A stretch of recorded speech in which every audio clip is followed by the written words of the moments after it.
Good questions. And we'll try to answer as best we can the questions that we've received. And let's just jump right into it.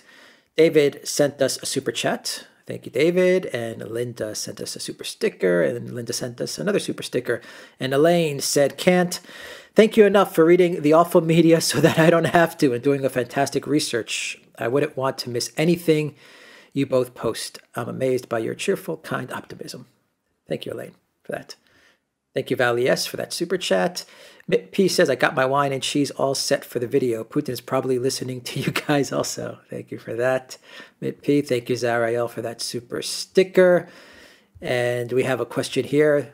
Question for Scott Ritter, but we'll try to answer it. Since Moscow is roughly 260 miles east of the Ukraine border, wouldn't it be correct to assume that the Russian assets attached in the north were to disrupt any possible attempt that the Ukraine could make a Hail Mary attempt at Moscow? Seems with the muddy season upon us, any pushes by Ukraine against Moscow are awash. It's now time to tighten up supply lines and consolidate.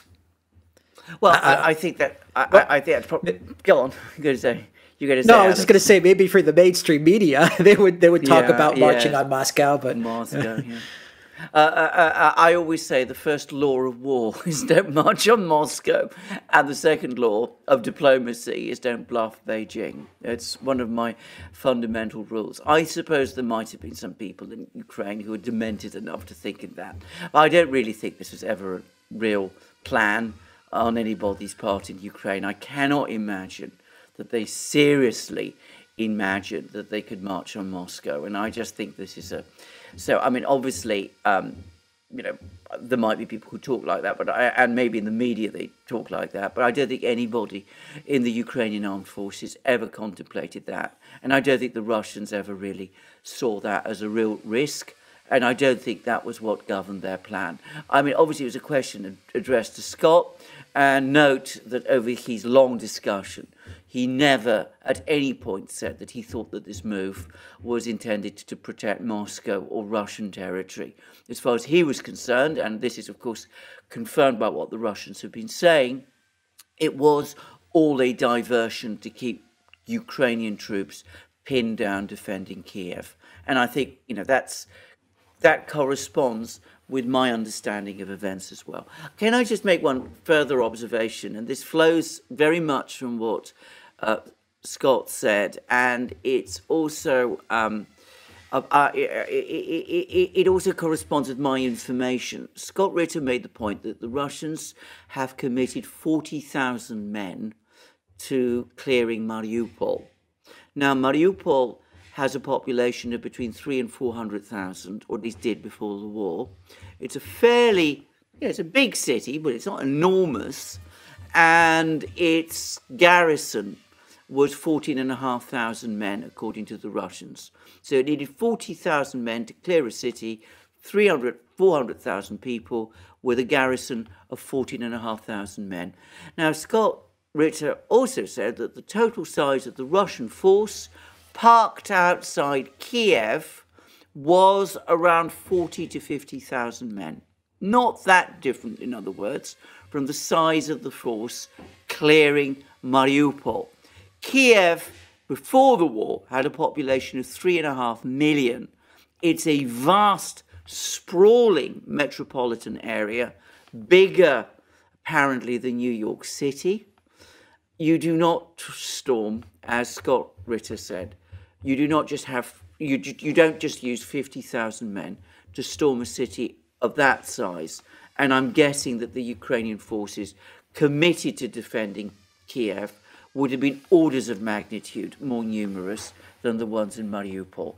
So you think about it, I think Scott Ritter's analysis must be correct. And of course it corresponds with what the Russians themselves have been saying. All right, KM944 says, what WMD did Saddam Hussein actually have? I don't think he really had anything, to be honest. He didn't have any. I mean, that was the point. I mean, he did use chemical weapons in his war against Iran, and in some of his wars against the Kurds. And these are, by the way, old-fashioned chemical weapons of the kind that were developed in the Second World War, sarin and that kind of thing. he didn't have any sophisticated chemical weapons, such as he could have seriously used in a conflict with the United States, and he didn't have them in either Gulf War. All right. Jeanette said, if you were going to leave the USA, where would you go? Russia, Serbia, or Hungary? I would go to Hungary at the moment, but I've heard that Serbia is a pretty. You can't really go to place. Russia anymore. You can't go to Russia anymore, no. Absolutely, yeah. Mm-hmm. So that leaves you, your choice would be Serbia or Hungary. Serbia or Hungary. Apparently, I've been to Serbia. I've never been to Hungary. Hungary's apparently an amazing country, and it has a superb cuisine, by the way. But so does Serbia. So I'm not going to make. I think you can't go wrong with either of the two. No. Yeah. It's a shame that you can't go to Russia anymore. Anyway, thank you for that super chat. Euro Gabor said, good morning. Indeed, gentlemen, 4 years of Orban for me, 4 years of overtime for the therapist for Uncle George. Life is good. The next in line is Imran Khan. Mm-hmm. Absolutely. I mean, we'll see what happens. Pakistan, by the way, I should say Alex has done some amazing updates on the situation in Pakistan, which you can find on his channel. Deserves a big discussion. We're going to see what happens because as we're making this program, I think the Pakistan Supreme Court is still looking at whether this dissolution decree of the Pakistan Parliament is legal or not.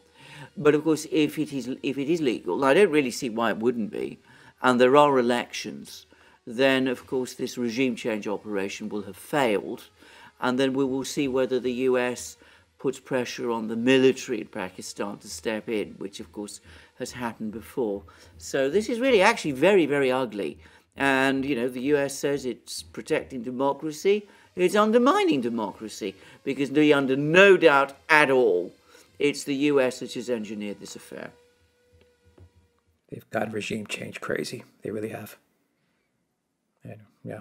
Waldo says, it was a great stream. Thank you very much, Waldo, for that. And Ihang101 says, can Scott comment on rumors that Putin has Parkinson's? Yeah, well, I don't think Scott would, but I can comment on them. I mean, there have been rumors about Putin's ill health since very soon after he became Russia's leader. All I will say is just look at how hard the man works. It doesn't suggest to me a man who's not in good health. Apparently, and according to the Wall Street Journal, he confirmed it himself. The day before he signed the decree recognizing the two republics of the Donbass, he was talking with Macron up to 3 o'clock in the morning in Moscow. And then he convened a big meeting of the Security Council, the Russian Security Council, which is all televised, and then he made a big speech afterwards. I mean, he did look tired, but he certainly didn't look ill. And he's never looked, to my mind, at all unwell. And I've had dealings with people who have Parkinson's, and there's no sign, to my mind, that Putin has Parkinson's. Yeah. Jennifer, thank you for that awesome super sticker. Summer of 1970, thank you for that super sticker. Jay Galt says, Black Pill, Scott says the CIA is anti-American, but they are the true rulers of America, JFK. No politician can survive blackmail, party pressure, and the cost of taking on national security state. Well, I think what was that Chuck Schumer phrase, Alexander? Six ways to 6 days of the week and 2 ways to Sunday, something like that. Whatever it was, but anyway, you basically that warning don't take to on Trump. The intelligence services. I mean, that was what he was saying.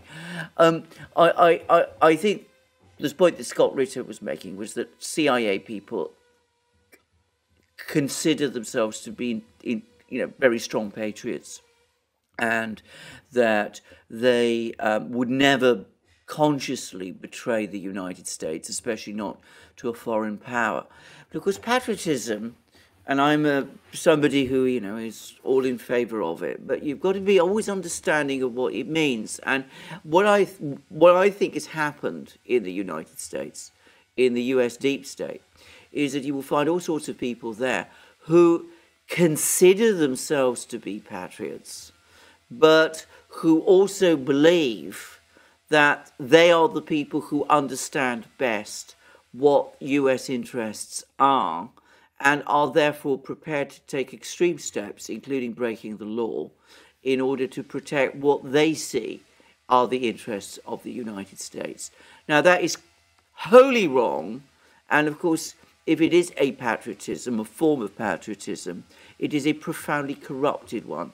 Patriotism is to be found in adhering to the Constitution and the laws of the United States. And I'm afraid many people in the CIA, as far as I can see, and in the intelligence community generally, don't. All right. JJHW says, I hope Scott is taking ample precautions as he is going against the narrative. Head on a swivel and Moscow rules. Don't end up like David Kelly. I'm sure Scott takes every precaution. Yes. Balkajan says, actually, I think we answered this question right here. Has Scott any independent analysis on the failed helicopter escape from Mariupol? Who and what? We did answer this. We did answer this. I mean, I think Scott's given a detailed discussion of it, yeah. Yeah, Possum Power, support from an American. Thank you very much, Possum Power. Guy, thank you for that super sticker. Christoph, thank you for that super sticker. Sparky says, Stuttgart American High School rules over K-Town. Thank you very much for that. Sparky and Cenobite says, Mr. Ritter, assuming Russian forces win the Donbass Cauldron battle, if Zelensky doesn't capitulate, military speaking, what then? We talked about this as well, but... I think we did talk about this. I mean, the point that Scott Ritter made is that at that point, the entire political environment in Ukraine will have changed completely. And I think that's entirely right. Yeah. And Sparky says, Scott went to a school in K-Town. That was his previous super chat. Thank you for that, Sparky. Zariel says, can Scott elaborate on the attack of the oil refinery and why no one will take responsibility? Thanks. Well, I think he did discuss that at length. Yeah. I'm going to give my own theory, by the way, about why they didn't take responsibility. I think there was a tacit agreement, or perhaps even an express agreement between the Russians and the Ukrainians, that if you don't attack our oil refineries, we won't attack yours.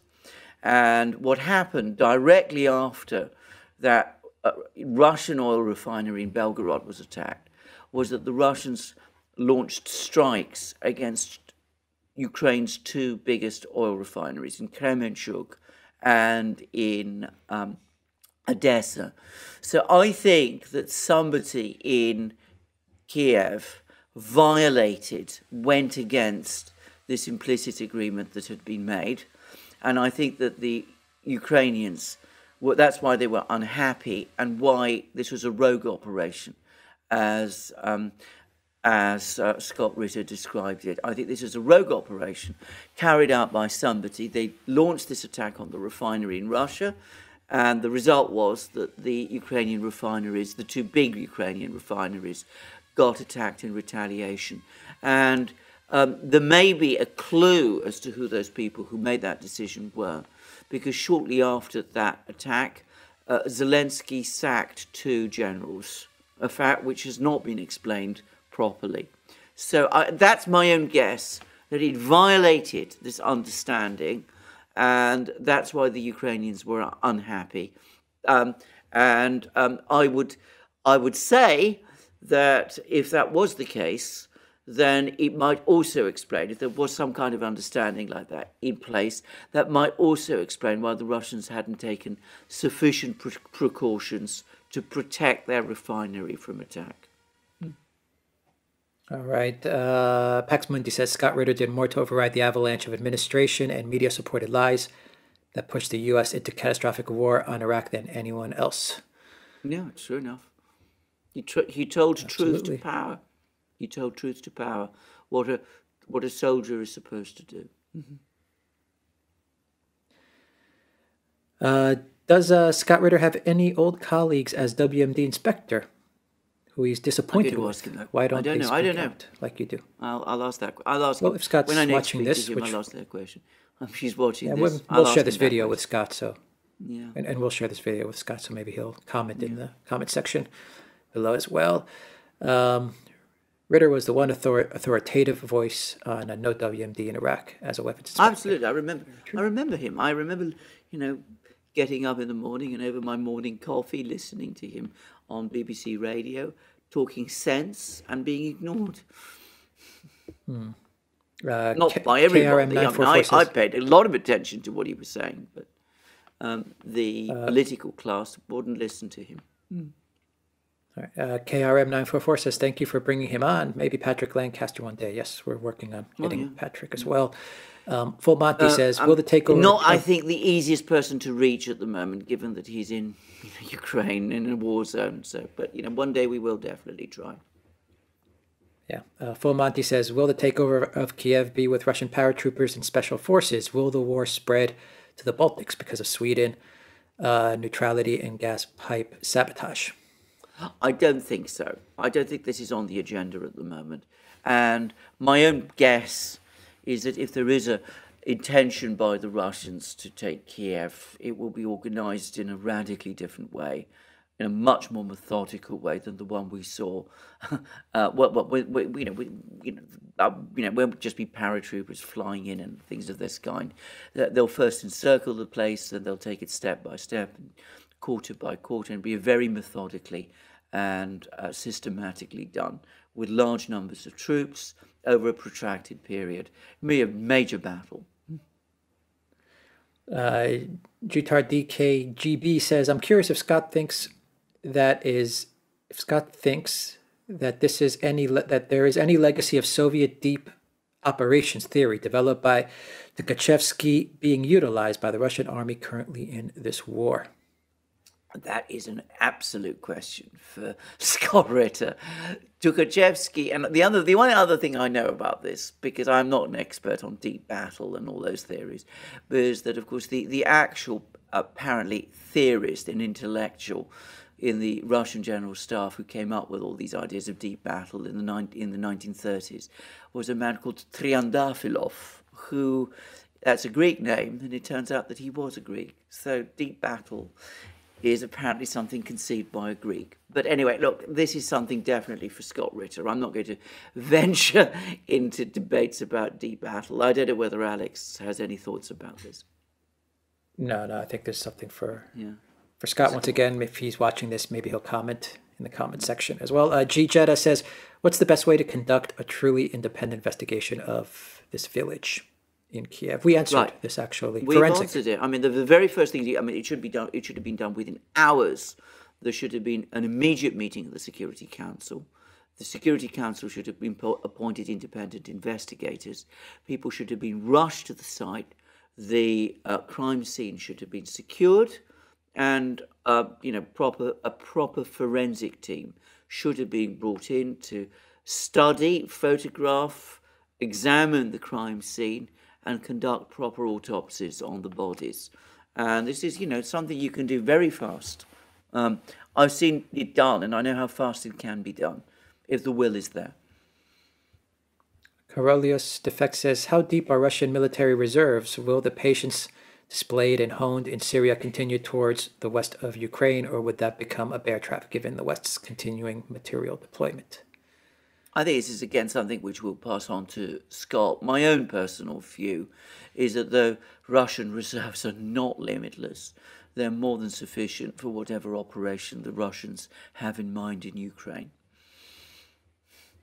Tsunami Bond says, wasn't the Russian attack from Crimea mainly a marine line attack? How come the Ukrainians didn't manage to defend or counterattack against that? Leader incompetence or overwhelmed inability? It's a very good question, actually. Again, I think that may be more one for Scott. But it was a whole different... Yeah, go on. No, it was also a whole different scenario back then, wasn't it? Yeah. Well, I'm not sure what's been discussed here, whether it's the 2014 Crimea affair or the offensive that was launched. Yes, it was the Crimean affair in 2014. It was completely different. It was a completely different scenario and a completely different situation in Crimea because the Russian troops were, of course, already there, and the Ukrainians were very disorganized and uncertain how to respond. This is a completely different war, which has been prepared over many years.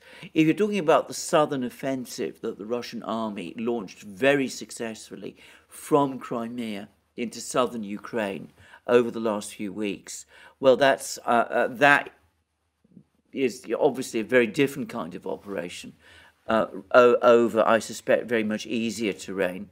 And that clearly was part of an actual offensive, basically, firstly, to take Mariupol and then move on to encircle the Ukrainian forces in Donbass. Yeah, Corelius Defect says, if Zelensky is a prisoner of his cabal and his bodyguard, when it's all over, he is not more useful as a martyr to the cause. Do you think he is aware of the danger he is in? I'm absolutely sure he's aware of the danger he's in. And I would say this, I saw a photograph recently of Zelensky going on a tour, looking at, the place where all these things have happened. And he was surrounded by people, armed men. And I have to say, again, he looked, I thought, very, very, very sad and rather frightened. That was my own interpretation of that photograph. Others may not agree. Yeah, he did not look good He at all. didn't look good. No. Yeah. Let's see. From Tony says, how much do you think the West helping the battle, providing intelligence, actually directing what they do? I think it is providing a huge amount of advice and help. I mean, to give an example, and it was one that Scott Ritter touched on, the helicopter raid on the refinery almost certainly happened because the Western powers were able to give Ukraine, whoever it was who launched this strike, information about gaps in Russian radar coverage. Jeff Rich says, I would love to ask Scott for advice to we citizens of many nations about how to endure the information war, especially over the next month. I have to drop off, but I will watch later after I sleep. The information war. That's a tough one. Information war. Well, like, what can we say? Come to the Duran. We do our best. Yeah, that's a tough one. Real No Sense says, Colonel McGregor said a couple of days ago, Russia's military is exceptionally prepared for offensive operations. Do you agree? Yeah, I think Scott Ritter said exactly that. I mean, he said that, this is obviously a maneuver battle and that the Russians seem to be very, very well organized for it. Alan Watson says, I'm afraid all of this is being encouraged by the West. Absolutely. Of course it is. No question about this. I mean, we've had this long story in the Wall Street Journal about the negotiations and the discussions and the fact that Olaf Scholz came up with this blundering idea right at the end of telling Zelensky, drop your NATO bid. And Macron seized on it and was trying to set up a summit meeting between Putin and Biden. And of course, Biden wasn't interested. DGC0 says, question for Scott, how long, in his opinion, before the surrounded Ukrainian Eastern Task Force will surrender, and will they have to fight the one nationalist battalion in each brigade before they can surrender? I think we talked about this as well. Yeah, I think we did actually, yes. I mean, I don't think we should commit ourselves to any deadlines because, I mean, in a battle situation, whoever can. Yeah. There's a question here about, does anyone know how many troops are catching the Kuf? This is a serious question. That's a good question. It's a very good question. What I would say is this. The Russians provide information about the incidence of the Kuf in Russia, and it's now almost very low, and it seems to be going down. So, I mean, I don't know what the general situation is in that part of the world, but at the moment it seems to have run its course, at least in Russia. Mm-hmm. Yeah. KM944 says, how could Russian intelligence be poor? The ability for Russians to embed as spies is seamless. They are fluent in the language and the culture. I'm sure that's right. Mm. What, if anything, is left in the Ukraine command and control structure? Not much, I imagine. Not much, as far as one can tell. Mm. Yeah. Tweak says, Swedish media claims that a number of different intelligence services, including the CIA, are currently carrying out operations inside Ukraine, and I wonder if this is something that other Western powers have openly admitted. My impression was that the West was actually denying any claims that they would have any military personnel operatives working inside of Ukraine right now, but maybe I've gotten this all wrong. No, they are denying it, but of course we don't know how much weight to place on those denials. I can remember back in 2011, during the Libyan conflict, that there was all sorts of denials that there were any Western troops in Libya, and then a whole group of SAS soldiers were detected there by local people. So, I'm sure there are Western personnel and people in Ukraine, but it's certainly not something you will find at all discussed in the British media. What's being said elsewhere, I don't know. Mm-hmm. Yeah, this is kind of the public and private position, you know. Even Zelensky said it in public. He was told to say we're joining NATO. In private, they told him you're not. So I think it's the same thing in public. Exactly. They're saying we're not at all involved in Ukraine, but in private, we all know what's going on. Yes. Yeah. Yes. Alan Watson says, why does fascism linger in southeastern Europe? I don't know that it lingers in much of southeastern Europe. I mean, there are some people in Greece and wherever who are of those views. I don't know that they're a vast proportion of the population. If you're talking about Ukraine, well, I think there are very specific factors connected with the history of that country and the support that these forces have had from outside that explain it. Gtard KGB says Poland knows they can't survive a war against Russia. January 2022, the Polish army held war games simulating a Russian offensive through the Suwalki Gap called Winter 20. Yeah, I've heard the same. I don't think that... I mean, I think this idea of a war in Ukraine... I mean, it's interesting that there's been no decision apparently taken to send, visible formations of NATO troops into Ukraine, and I think that's going to stick. I'm going to say something here. I think Orban's massive victory in Hungary, and can I just say, I mean, we'll do a separate program on this, but this is a huge win. I mean, just a few months ago, it was, people were talking seriously that he would lose, and he didn't just win. He not only won big, he's increased his majority. Now, that surely was because he's so strongly opposed to sending Hungarian troops, Western troops, NATO troops into Ukraine. And I think that will have acted as a message across Europe that European electorates are not keen on that idea at all. Yeah. Sats 8 says if Russia takes Odessa, they will continue to Transnistria. Well, it's not far. I think that's probably true. I think I must admit, I think if they do take Odessa, they're not there yet, let me stress, but if they do take Odessa, then I mean, they will link up with their forces in Transnistria. I don't think there's any question then. Danich says Ritter's assessment of China-Taiwan is right on, in my view. Yeah. I think so too, actually. I think he's got it exactly right. It'd be a very different war, by the way, from the one we're seeing in Ukraine. The war in Ukraine is a land war. The war in Taiwan, obviously they'll be fighting on the island itself, but I mean, this would be a naval air operation primarily. Ronald B. says Alexander said before the Ukraine... Sorry, one which a US Marine would understand probably better than almost anyone else, which is what, of course, Scott Ritter is. Ronald B. says Alexander said before the Ukraine invasion that Taiwan should negotiate with China now and get the best deal they can. They would have gotten a much better deal if they had taken Alexander's advice at the time. Mm-hmm. And so would Ukraine if they'd also taken my advice. And not just my advice, many people's advice. And if the West had followed that advice too. I mean, if the West had come... What I was constantly talking about was agreeing a geopolitical ceasefire. Well, I think the opportunity for that has gone. Ronald says, what happened to all the bribes that China paid to Biden and the U.S. leader class? Are they conspiring to give China this sort of advantage?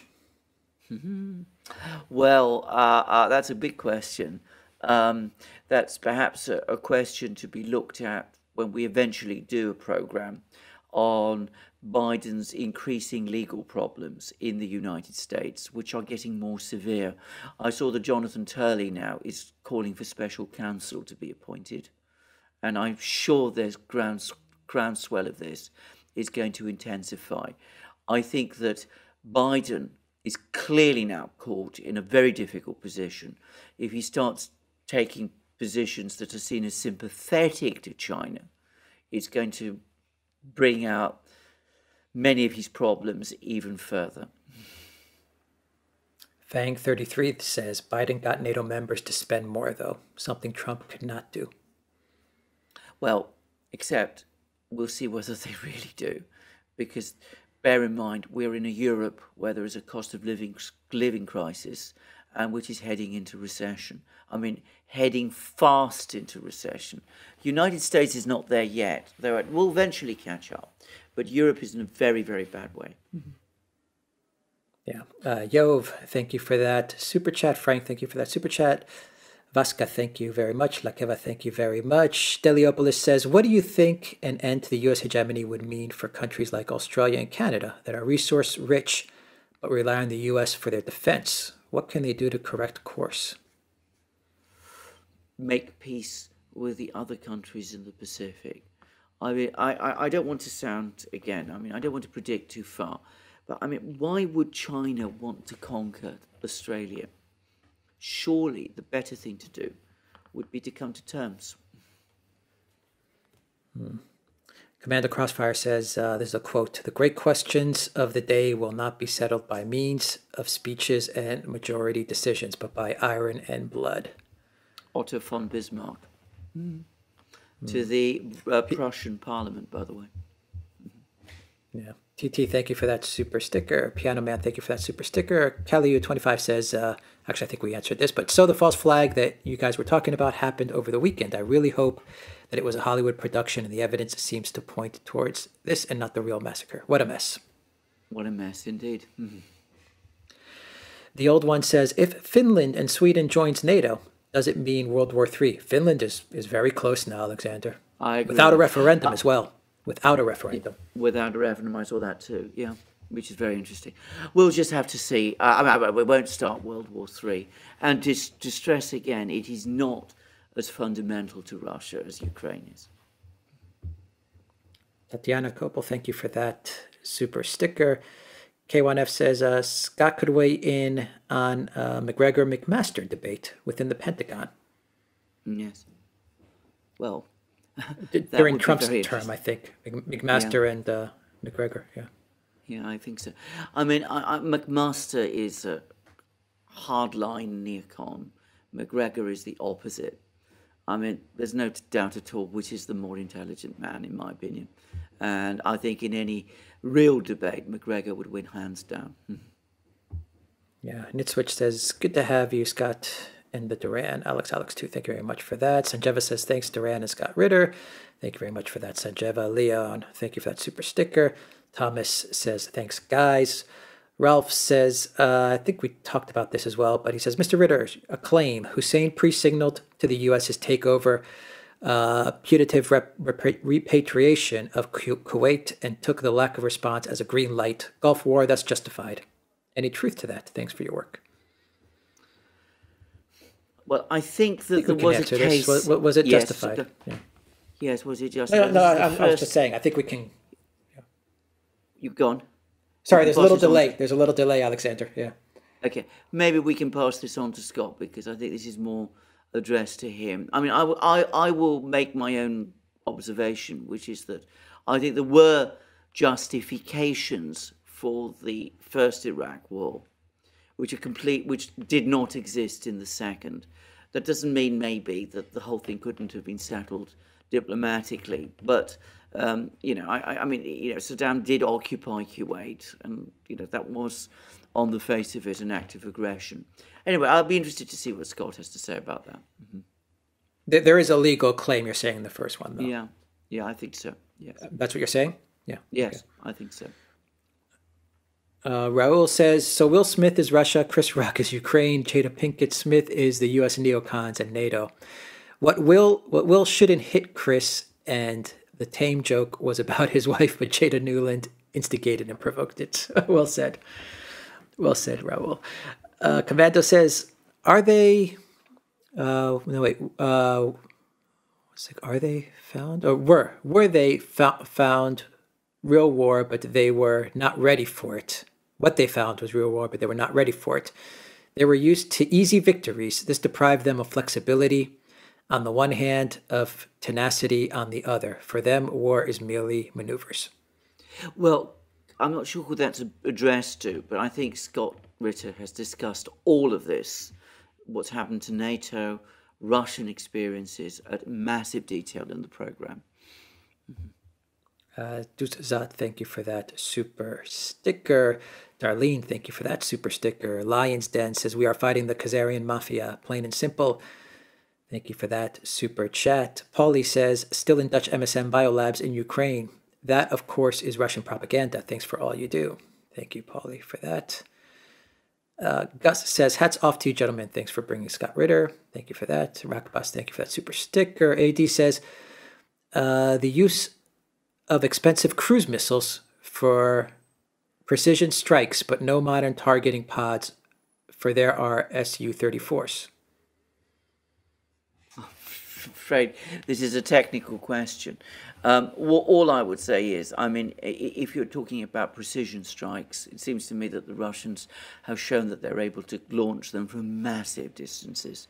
And clearly they have a very, very comprehensive picture of where all the major targets are across Ukraine, which has presumably been put together over the last 8 years, if not longer.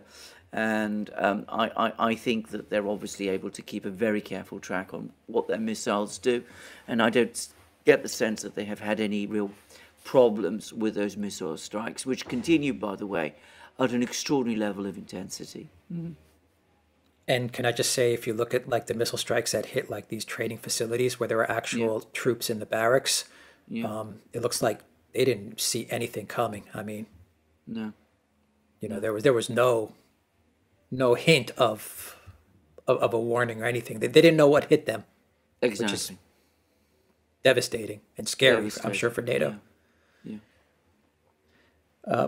Paul, thank you for that super sticker. Piano Man, thank you for that super sticker. AD says, how do the Russians actually gather intelligence in the theater of Ukraine, and advanced is their technical intelligence capability? We answered this as well. Yeah, I think so. I think Scott discussed this at length. I mean, they've got obviously huge technical capabilities. They have intercepts, they have human intelligence, and they have satellite intelligence and every conceivable type of intelligence. My impression, by the way, is that the Russians are extremely well informed about the order of battle and the command systems in Ukraine. And Scott Ritter said that. I mean, he said that when it comes to what the Ukrainian military do, it's almost completely transparent to them. Yeah.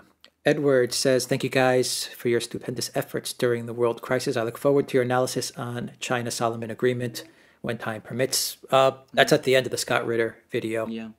The full analysis for that. Thank you very much for that. Ian says, Taliban used insurgency warfare against the Russians. Why can't the Ukrainians? We answered this question as well. Yes. Correct? Yeah. Yes, I think so, yeah. Yeah, this was answered as well. VP says the media here in the Western Canada is saying that there are hundreds in a grave and they blame it right away on Russia. I am so disappointed in our media and politicians. Well, it's a tough one to answer because YouTube is... It's being very difficult now, not surprisingly. Yeah. Tyreek says, great job, guys. Kylie, thank you for that super sticker. Jane, thank you for that super sticker. Commander Crossfire says, was it a mistake to pull back from liberated towns? No step back in allowing such FF atrocities to take place. Well, the Russians must have understood the terrorists might commit such crimes. Well, Scott Ritter answered that. From a military sense point of view, you do not keep troops holding territory which has no value in the middle of a war. I mean, at that point, you're pinning down your own troops when you could actually use them more efficiently where they're really needed. So there's a military side to this. But he also said that, the Russians didn't handle the withdrawal from a political point of view very well. And if his theory as to how this happened is correct, and these were people who were killed because, they'd had some kind of contacts with the Russians, then they should have been evacuated, or at least offered that opportunity. Mm.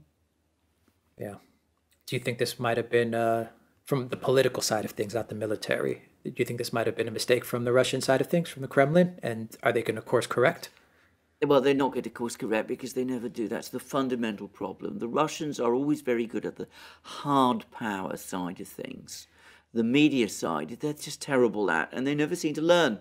It's quite frustrating for people to follow, but that's the reality of it. They're very good soldiers. They're very good diplomats. Their PR people are just all over the place. Luciano, thank you for that super chat. Paul, thank you for that super chat. Gary, thank you for that super chat. Stephen, thank you for that super sticker. And Zariel says, Scott, please give us your professional opinion on the possibility and type of FF, as we all believe it is destined to happen. Thanks again. FF, well, false flag, FF. Yeah, FF. No, I understand what you mean. I think we may have seen it, Alexander. Yeah, maybe. I think we've seen. I think we have actually. I think this is the event that we've been waiting for, and I think it's now happened. John says, greetings to an American hero for the truth, Scott Ritter from another former U.S. Marine. Yes, we showed that to Scott, and we put that on the screen. Thank you very much for that super chat, John. And Brainweth says, it's great that you folks have Scott on. He's fantastic. Thank you very much for that. Sparky says, Alexander's law experience keeps Scott on point. Thank you very much for that, Sparky. Sparky also says, what about the woke CIA? What is true. There is a woke CIA. Yeah. There is, yeah, absolutely. Yeah, well, Bewedden says, what about the neo-NAZI youth camps? They do exist. They do exist. Absolutely, they do exist. I mean, you know, I can't say more. I mean, they certainly do exist, and they have existed, and they are responsible for the fact that, you know, there's these young men in these battalions who get involved in these wars and do these things. I mean, I can't say more. Toilet Sauce says, I find it impossible to believe that Russian intelligence didn't know that all the important Ukrainian governors, mayors, and bureaucrats below them have been appointed on an ideological basis, plus decades of propaganda, even before 2014. It's a good point. That's a very good point. I again come back to this. I think the Russians are extremely good, even at hard intelligence. I mean, you know, knowing what troops are positioned, you know, that kind of thing. I don't think they're so good, and this is a long-standing view, at political intelligence. And I think that may have taken them some time to sort out. But in the southern regions of Ukraine, in Kherson and Zaporozhye, they do now seem to have replaced all the people there with their own people. And as I said in the programme, Russian flags have apparently been raised over the administrative buildings in all these regions. Ian says Taliban were goat herders, but still defeated Russia in Afghanistan. Well, first of all, it wasn't the Taliban, it was the Mujahideen. And secondly, they got an awful lot of military supplies from the West. And thirdly, I think it's a big question whether the Russians were defeated in Afghanistan. The Russians left, leaving a government intact. That government remained in power after the Russians left. It defeated the Mujahideen in a major battle in a place called Jalalabad, and it only finally collapsed after the Soviet Union itself collapsed, and Yeltsin's replacement Russia cut off aid, and then it only failed following a coup. So, you know, I think these points need to be made, because, you know, I don't want to give the impression that I think the Russians are, you know, invincible. Obviously they're not. That's an absurd. There's no such thing as an invincible army. But, you know,